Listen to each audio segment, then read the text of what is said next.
चलिए दोस्तों, एक अलग तरह के कॉन्सेप्ट पर बात करते हैं। यदि आप रात भर जागते हैं या आपकी नींद कॉम्प्रोमाइज होती है तो अगले दिन आपके जंक फूड खाने के या पिज़्ज़ा बर्गर खाने के चांस ज़्यादा हो जाते हैं।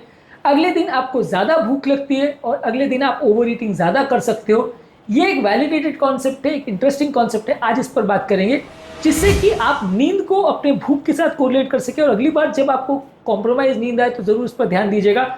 आप डेफिनेटली महसूस करोगे कि अगले दिन आप ओवर ईटिंग करते हो। एक डायरी मेंटेन करेंगे तो आपको कोरिलेट करने में ज़्यादा आसानी होगी कि किस दिन आप कितने घंटे सोए और अगले दिन आपने क्या खाया।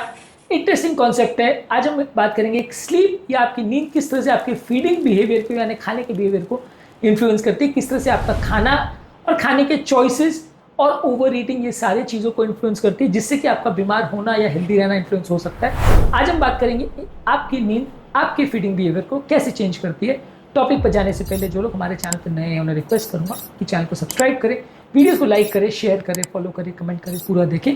टॉपिक के मिड पोर्शन को इंटरेस्टिंग बनाने के लिए हमारे ट्रिविया सेक्शन में कुछ इंटरेस्टिंग बातें आपको ऐसे बताऊंगा जो आपको ज्ञान भी देंगे और हैरान भी करेंगे। और टॉपिक के एंड में हमारे प्रैक्टिकल यूटिलिटी सेक्शन में कुछ ऐसे फैक्ट्स आपको बताऊंगा जो इस टॉपिक से मिली इन्फॉर्मेशन को आपके रोजमर्रा की जिंदगी में यूटिलाइज करने में आपकी मदद करेंगे।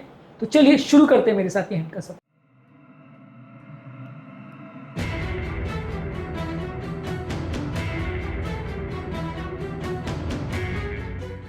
यदि आपकी नींद कॉम्प्रोमाइज होती है तो बॉडी में हंगर हार्मोन ज्यादा बनते हैं जिससे आपको भूख ज्यादा लगती है।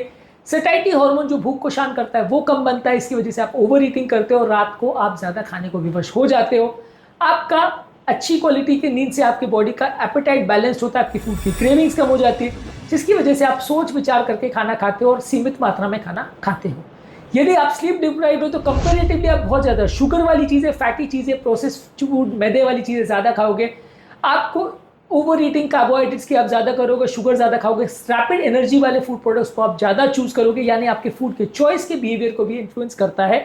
यदि आप अच्छी क्वालिटी की नींद रखते हैं तो आप न्यूट्रिशियस फूड को ज़्यादा चूज करेंगे और आपका सेल्फ कंट्रोल बेटर होता है, आप हेल्दियर मील ज़्यादा चूज करेंगे।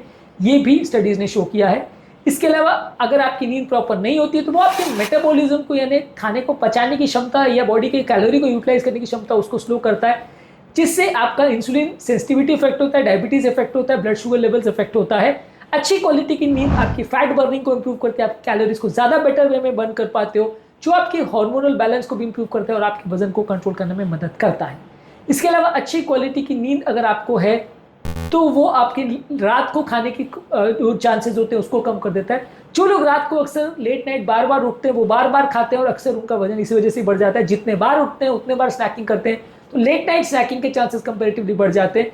यदि आपका एक फिक्स बेड टाइम रहेगा तो माइंडलेस स्नैकिंग कम होगा। अच्छी क्वालिटी की नींद आपके स्ट्रेस रिलेटेड बिंज ईटिंग को भी कम करती है, यानी स्ट्रेस की वजह से, तनाव की वजह से ओवर ईटिंग या बहुत ज़्यादा जो आप खा लेते हो उसको कम करती है। जैसा कि मैंने बोला था, हमारे ट्रिविया सेक्शन में कुछ फैक्ट्स आपको बताऊंगा, साइंटिफिक स्टडीज बताऊंगा जो आपको ज्ञान भी देंगे और हैरान भी करेंगे। तो चलिए हमारे trivia section. Wisconsin cohort study ने शो किया था कि जो लोग 5 घंटे से कम सोते हैं उनका सैटिस्फैक्टी हार्मोन यानी लेप्टिन हार्मोन कम काम कर पाता है, जिसकी वजह से उनको ज़्यादा खाने की इच्छा होती है। इसके अलावा स्टैनफोर्ड यूनिवर्सिटी की एक रिसर्च ने 2004 में स्टडी में शो किया था कि जो लोग का बॉडी में नींद प्रॉपर नहीं हो पाती है, नींद उनको अच्छी नहीं मिलती, वो अपने खाने को कॉन्शियसली कंट्रोल नहीं कर पाते। यह आपके ब्रेन के भूख कंट्रोल के सेंटर यानी हाइपोथैलेमस को डायरेक्टली इफेक्ट करता है। इसके अलावा स्लीप डेप्रिवेशन की वजह से शुगर क्रेविंग बढ़ जाती है। जब आप शुगर खाते हो तो ब्रेन का डोपामिन सेंटर एक्टिवेट होता है, यानी ब्रेन के रिवॉर्ड सेंटर एक्टिवेट होते हैं जो स्लीप डिप्राइव्ड लोगों को ज़्यादा लगते हैं। इसलिए जब आपकी नींद प्रॉपर नहीं होती है तो आपका रिवॉर्ड सेंटर यानी डोपामिन सेंटर एक्टिवेट हो जाता है और आपको और ज़्यादा मीठे खाने की तलब होती है। इसके अलावा sleep deprivation and obesity link को नर्सेस हेल्थ स्टडी में बताया गया था। इसमें 60,000 फीमेल्स पे स्टडी की थी और उसमें रिसर्च में पाया गया था कि जो लोग की नींद कॉम्प्रोमाइज होती है उनको मेटाबॉलिक प्रॉब्लम्स होने का चांस 55% तक ज़्यादा बढ़ जाता है। इसके अलावा क्रॉस कल्चरल स्टडीज़ ने जापान और यूएस के जैसे स्टडीज़ में पाया था कि जहाँ स्लीप डिप्रिवेशन ज़्यादा होता है वहाँ फूड कंजम्पशन और ओबेसिटी होने का चांस ज़्यादा होता है। तो ओवरऑल क्रॉस कंट्री या अलग अलग कोहॉर्ट्स में जो स्टडीज़ होती हैं अलग अलग देशों में, उसमें भी ये कंफर्म हुआ है ये बात कि जिन लोगों की नींद ज़्यादा कॉम्प्रोमाइज़ होती है उनकी भूख ज़्यादा होती है। इसके अलावा बच्चों के में भी ये चीज़ देखा जाता है कि जो बच्चे स्लीप डिप्राइव्ड होते हैं या पर्याप्त मात्रा में उनको नींद नहीं मिलती है, उनके फीडिंग बिहेवियर को भी इफेक्ट करता है, वो ओवर ईटिंग ज़्यादा कर सकते हैं। इसके अलावा स्टडीज़ ने ये भी शो किया है कि जो लोग नाइट शिफ्ट में काम करते हैं उनका बायोलॉजिकल क्लॉक डिस्टर्ब हो जाता है, वो लेट नाइट ज़्यादा खाते हैं, उनका मील टाइम गड़बड़ हो जाता है और ऐसे लोग के भी ओवरवेट होने का चांस ज़्यादा है। इसके अलावा फंक्शनल एमआरआई स्कैन्स भी जो हुए हैं वहाँ पे भी ये शो किया गया है कि अमाइगडाला और ऑर्बिटोफ्रंटल कॉर्टेक्स में ज़्यादा एक्टिविटी देखी जाती है जब आपका नींद प्रॉपर नहीं होती है, और आप अनहेल्दी फूड्स जब इमेजेस देखते हो तो आपका ब्रेन के ये सेंटर्स एक्टिवेट होते हैं जो कि आपके रिवॉर्ड से जुड़ा हुआ है, जिसकी वजह से अनहेल्दी फूड को देख के आपको खाने की इच्छा और ज़्यादा होती है। तो ब्रेन स्टडीज़ में भी ऐसे देखा गया है कि जब आप नींद लग रही होती है, आपको नींद पूरी नहीं हो पाती, तब आपको अनहेल्दी फूड्स को देख के ज़्यादा अच्छा लगेगा और आपको और ज़्यादा खाने की इच्छा होगी। तो ट्रिविया सेक्शन में इतना ही बातें हमारे मेन टॉपिक पर कि हम प्रैक्टिकली इसको कैसे यूटिलाइज कर सकते हैं इस टॉपिक में मिली इन्फॉर्मेशन को। यानी कि moral of the story simple है कि 7 से 9 घंटे की अच्छी क्वालिटी की नींद होना जरूरी है यदि आप चाहते हैं कि आपकी हेल्थ अच्छी रहे और वजन प्रॉपरली मेंटेन रहे। इसके अलावा सोने से पहले चाय कॉफ़ी कम रखिए, हेवी मील्स मत रखिए, रात को सोने के टाइम मोबाइल वगैरह का ज़्यादा प्रयोग मत करिए, बैलेंस प्रोटीन डाइट लीजिए, मेंटल स्ट्रेस कम रखिए, यानी नींद को प्रॉपर मेंटेन करने के लिए हर संभव प्रयास करिए ताकि आप एक हेल्दी लाइफ मेंटेन कर सके।